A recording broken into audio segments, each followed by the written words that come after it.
দিচ্ছে। আমাদের তরুণরা দেখুন, আমাদের এই যে বাচ্চাগুলা, তারা একটা ফ্যান্টাসিতে ভোগে। সেটা কি? বিদেশে টেলিভিশনে দেখা যায় ইয়ে হচ্ছে কি, রেসলিং হচ্ছে, রেসলিং, রেসলাররা রেসলিং করে, দেখেন তো নাকি? আমি চ্যালেঞ্জ দিয়ে বলবো, এই রেসলিং গুলি অধিকাংশই হচ্ছে লোক দেখানো এবং একটা নাটক, একটা নাটক। হ্যাঁ, এটা নাটক, জুয়া, জুয়া। আর আমি 20 বছর আগে যে রেসলিং দেখলাম আর বর্তমানে রেসলিং ভয়াবহ অশ্লীল। আর কি বলবো, আর ব্যাখ্যা করার কোনো জায়গা নাই, ভয়াবহ অশ্লীল।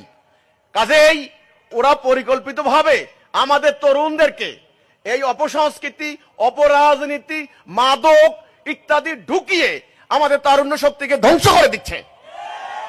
আমরা ওদের ওই ধরনের রেসলিং দেখে দেখে আমাদের বাচ্চারা ঘরের চার দেওয়ালের ভেতরে বসে নিজে নিজে মনে মনে একটা ফ্যান্টাসিতে ভোগে যে আমি বোধহয় বাহাদুর একটা হয়ে গেলাম, কিন্তু নিজে নেমে একটু 1 কিলোমিটার পথ হাঁটে না।